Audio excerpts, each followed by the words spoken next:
All right, everybody, we are back with .NET Conf Focus on Blazor. We have Chris Sainty on the phone call. Chris, pleasure to meet you again. Javier, how are we?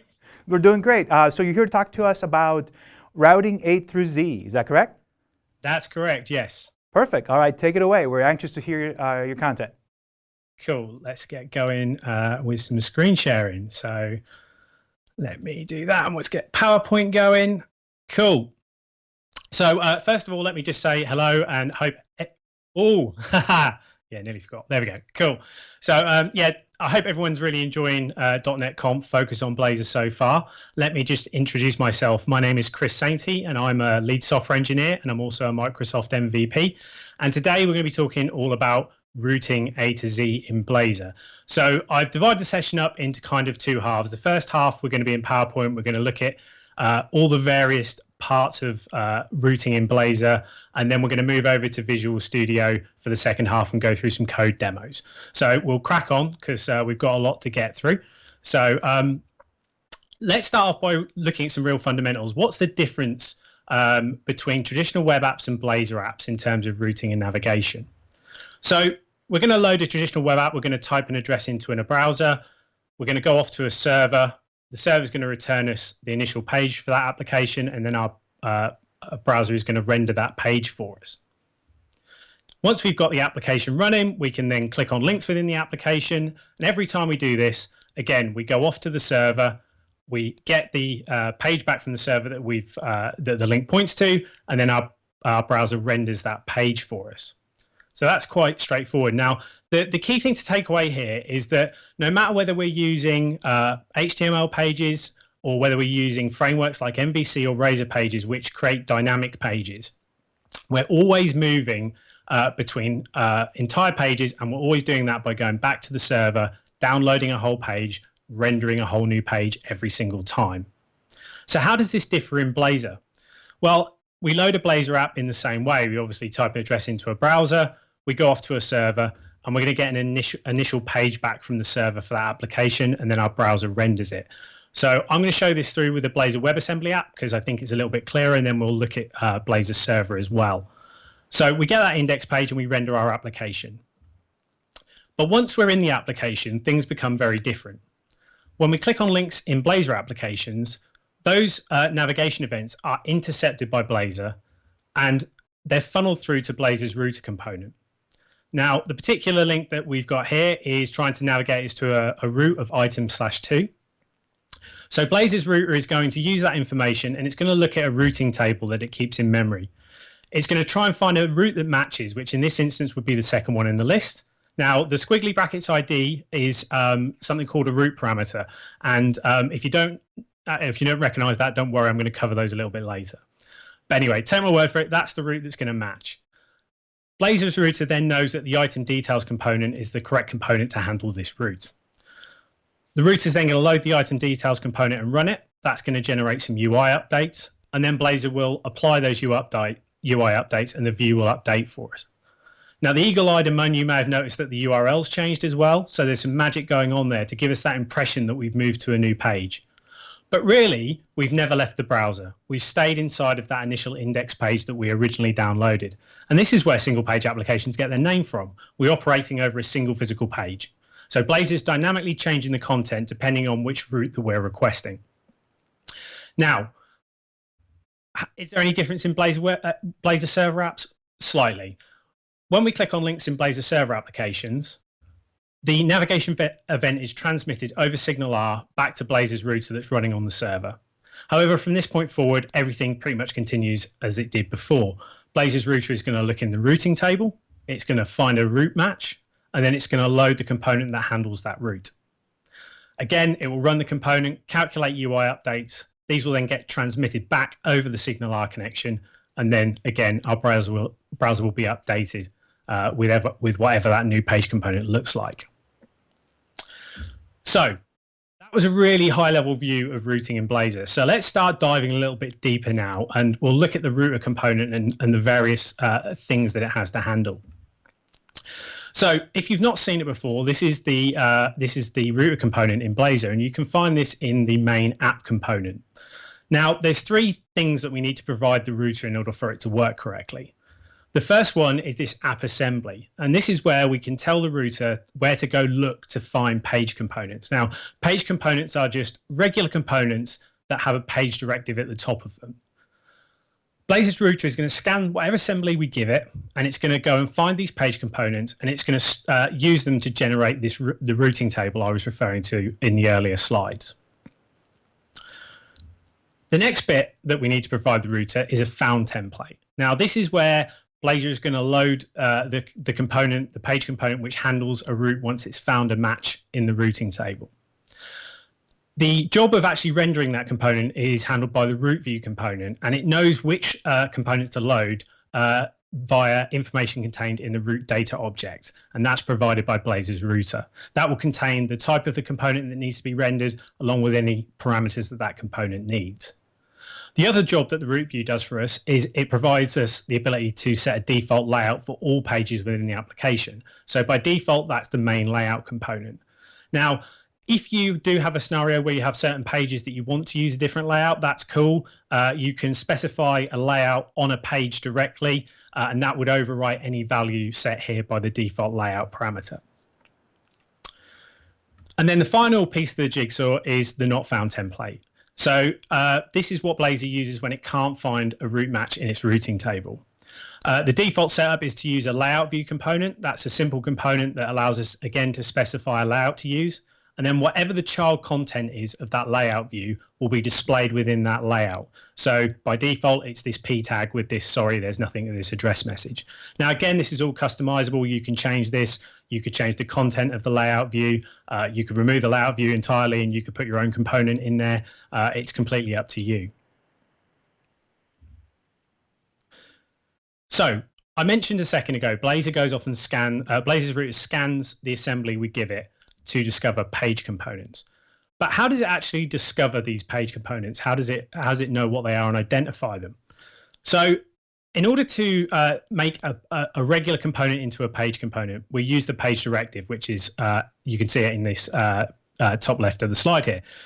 The second part of the page directive is the route template that this particular component will handle. So this component here would be loaded whenever we went to the items route. But Blazor's router doesn't actually look for these page directives themselves. It actually looks for something else. So what does it look for? Well, all Blazor components are compiled into classes. So this particular component would compile down to a class that looks something like this. And as part of that process, the page directive is transformed into a route attribute. And then the route template that we've specified in the page directive is also passed into that route attribute. And it's these route attributes that Blazor's router is looking for. So it scans that assembly we give it. It looks for any components that are decorated with this route attribute. And then it goes off and it stores them in something called a route entry. And the route table just contains an array of these route entries. So the route entry is made up of two pieces. It's the template that component handles, and then the handler, which is the type of the component. There are a couple of other bits on a route entry, but they're really not relevant for us. We won't worry about those too much, but that's the key pieces of information. So the next bit that we're going to talk about, intercepting navigation events. How does Blazor's router actually know when we click on links, and how does it get the information about the route that we're trying to get to? So we're going to look at an example here. We're going to try and navigate to this item/to route. So how does this work? Well, when we click on this link, then the link click event is going to get intercepted by Blazor's event delegator. Now, Blazor's event delegator handles all of the eventing in Blazor applications, but it does have a special use case for navigation clicks. So there is a navigation manager which sits in the JavaScript part of Blazor, and that registers a callback with the event delegator specifically for link click events. So when we click the above link, the event delegator is going to intercept that click event, and then it's going to invoke that callback on the navigation manager. The navigation manager is then going to go off and it's going to do some checks. So the first thing it's going to do is going to check to see if interception is enabled.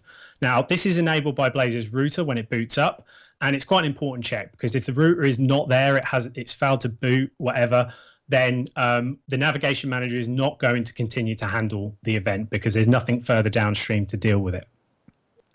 The next check it does is for modifier keys. So this is where we hold down Control when we click a link in order to open it in a new tab or a new window.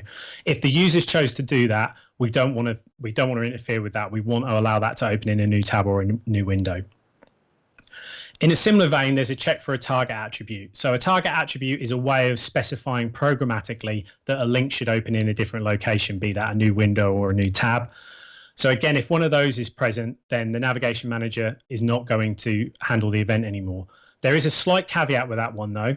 If the value of the target attribute is _self, then the navigation manager will continue to handle it, because _self effectively means open where you are. And then the final check is to see whether the route that we're requesting is within the scope of the base URI. Now, the base URI, if you're unsure, is set in either the index.html page of a Blazor web application or the _host.cshtml in a Blazor server application. Now, usually this is just set to a / and it's this tag here. And this effectively means that the application is running at the root. So if we had a Blazor app running at this URL, contusostore.com, we would just have the base tag set to /, which means the Blazor app is running at the root. So the router would handle all routing or all navigation events within the app. However, if we're hosting a Blazor app as a sub application of an existing app, so say for example we had our Blazor app running at contusostore.com/Blazor, well, we wouldn't want our router to interfere with any routes that didn't begin with Blazor. So we can set the base tag here to be /Blazor, and now the router will check that as part of this process. So if the route that we're trying to get to does not start with Blazor, then the router is going to leave the event alone, and it's going to assume we're trying to navigate away from the application.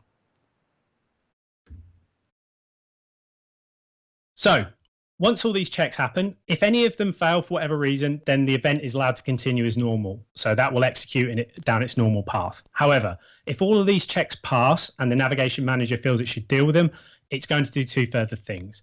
It's going to update the browser history in the address bar. So I touched on this in the earlier slides. This gives us that feeling of navigation, okay? And it means that things like the forward and back buttons on the browser are going to work and things like that. And then the next thing it does is it calls a function called notify location changed. Now this function essentially just fires a callback over to C#. Now, depending on whether we're using Blazor WebAssembly or Blazor Server, this goes two ways. If we're using Blazor Server, this goes back over the Signal R connection and enters C# that way. And if we're using Blazor WebAssembly, then we use some JavaScript interop to call back over and go back into the C# world that way.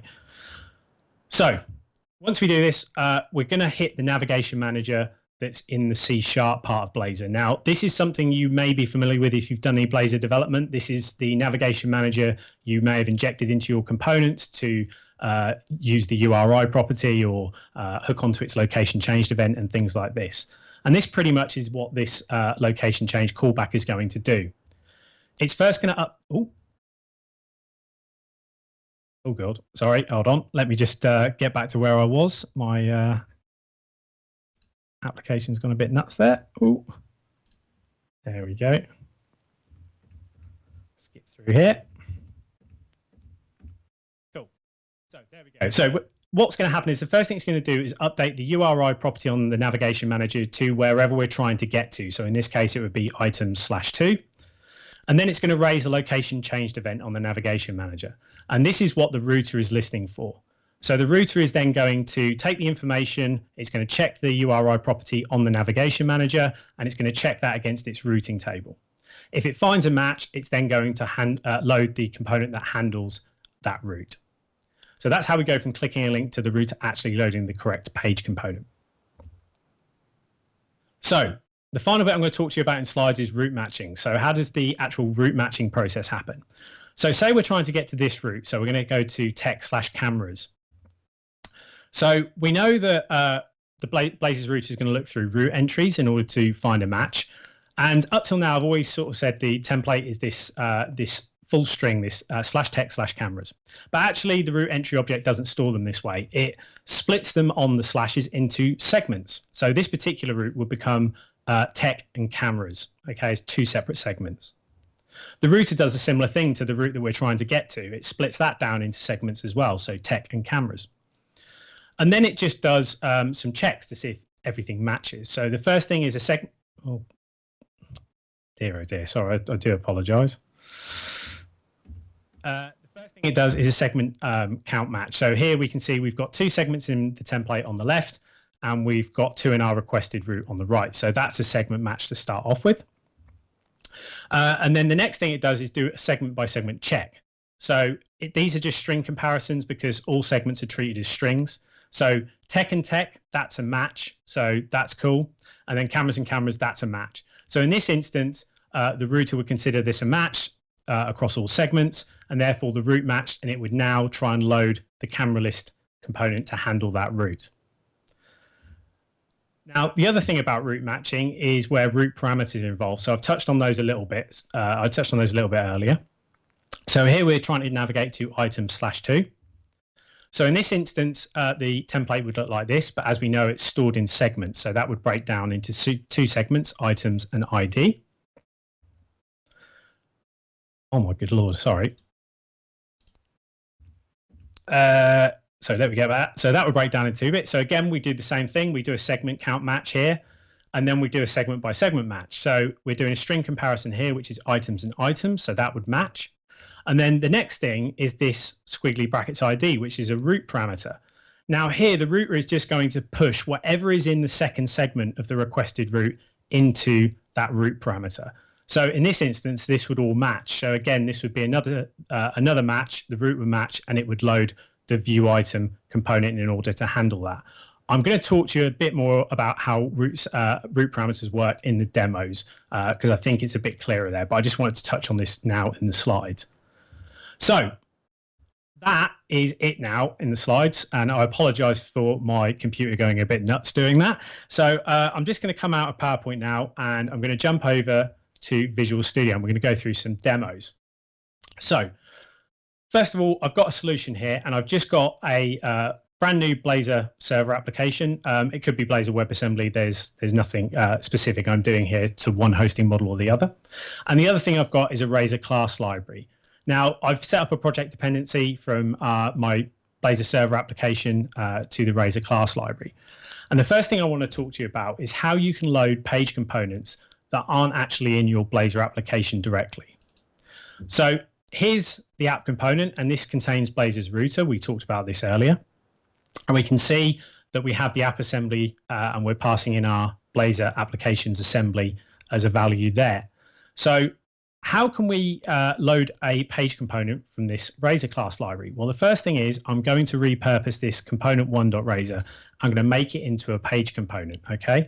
So I'm going to do that by using the page directive. And we're going to get a root template of RCL, okay? So that's all I need to do to make this a page component. So now I've done that, how can I tell the router where to find it? Well, I can use the additional assemblies parameter on the router, and this just takes an array of assemblies, so I can pass in as many as I want. So let me just quickly type this out, and we can do this the same way as we did above. And I can say Razor class library.component1, and I can say scan that assembly, okay?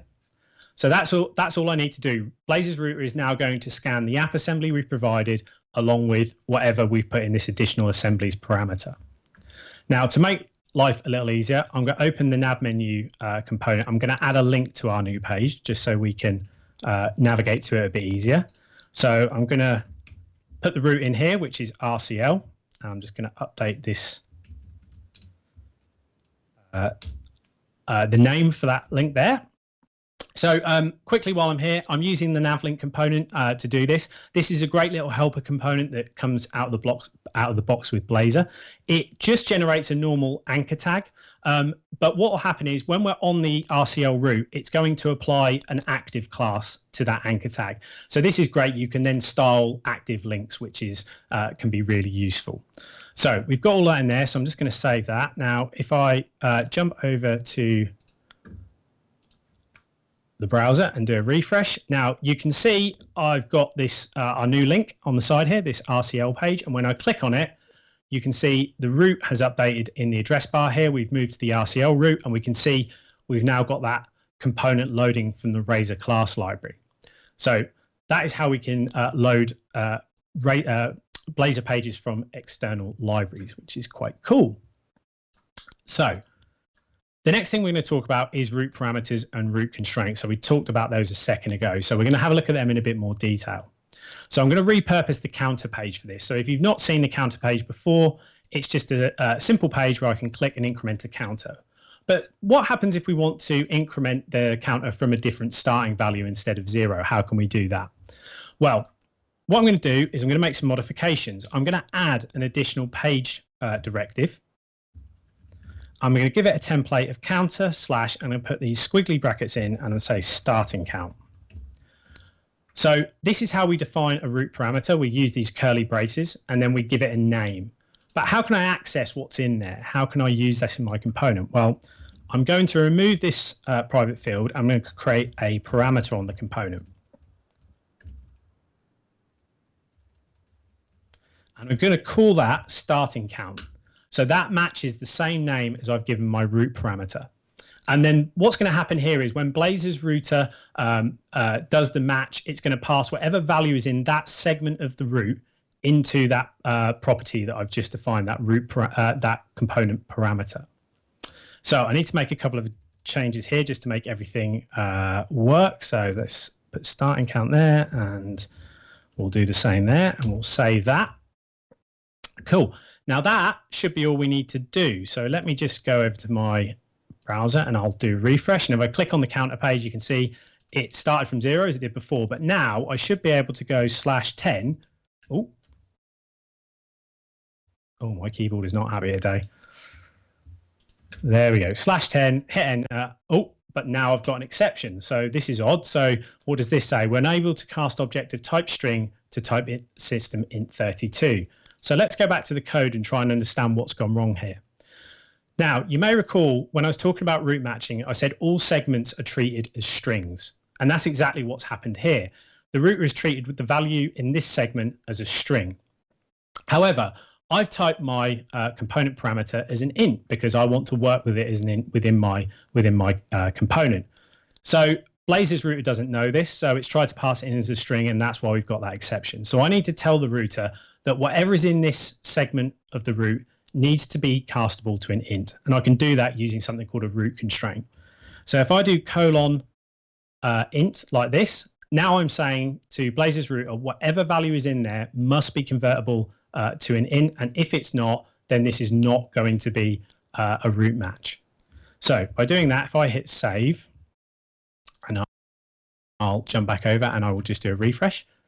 And now we've got everything working as we wanted. We've got our current count starting at 10 and it's working as it did before. I could change this now to 101 and hit enter, and we can see it's starting from that current count again. So that's all good. And just to make the point even more, if I now change this final bit, if I put foo in here, for example, and hit enter, you can now see that we're hitting Blazor's not found template because that is no longer a root match because foo will not, we cannot cast foo to an integer. Cool. So that's a quick whiz through root parameters and root constraints. So the next thing I want to talk about is programmatic navigation. So that's quite an important thing in most applications. There's going to be plenty of occasions where you're going to want to navigate to different places programmatically. So how can we do that? We're going to leave the counter component as it was. And we're going to move to the index page and we're going to make some modifications here. So I'm going to inject, can't type today.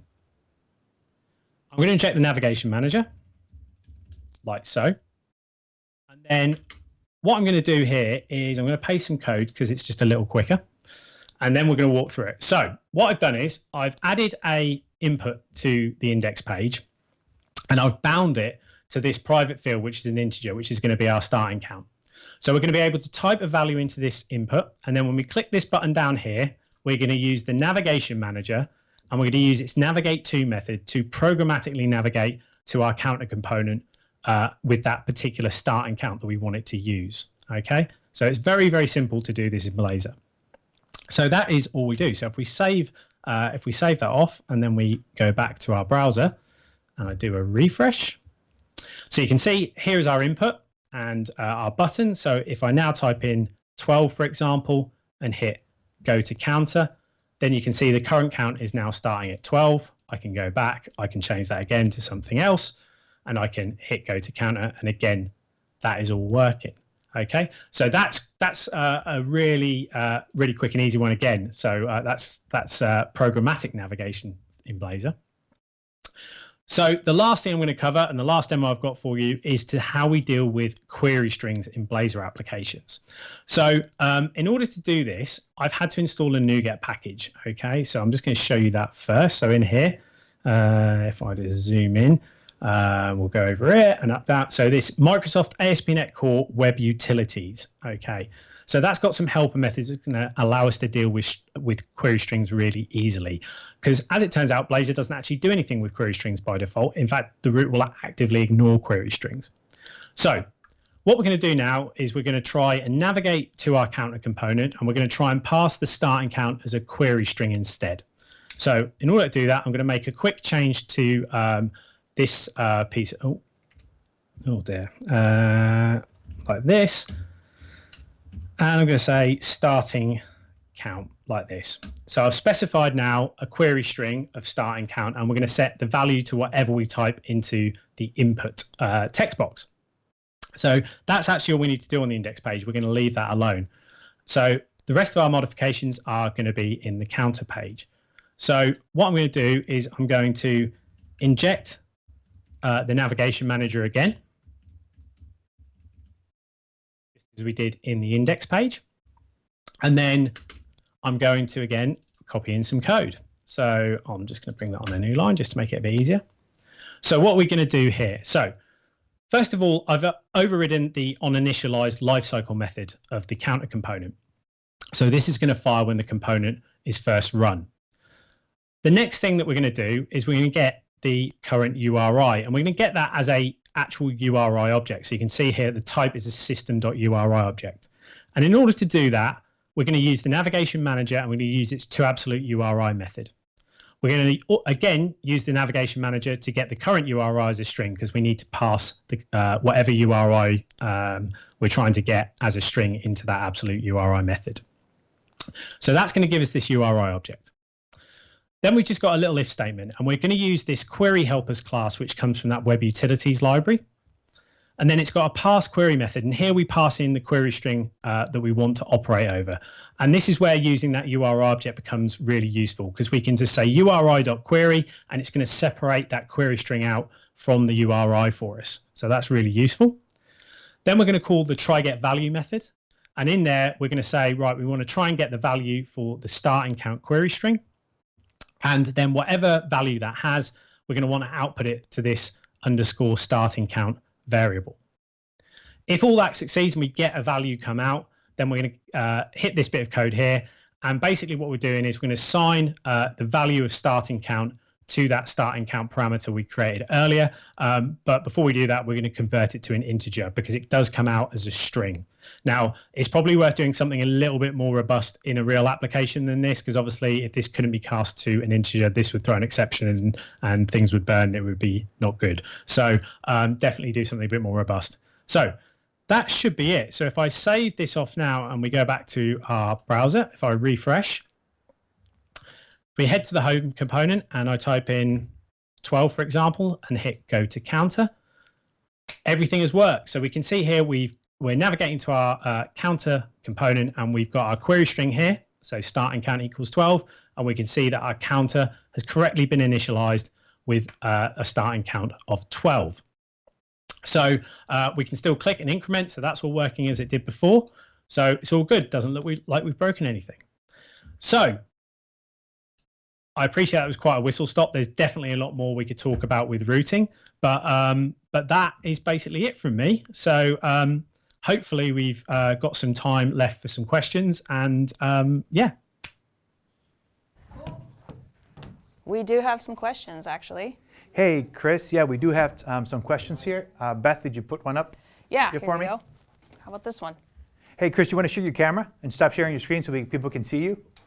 Yes. Sweet. Yeah, let me just do it. Perfect. All right. Ooh. So we got a question from asking when to use navlink and when to use a href. Is there any major differences?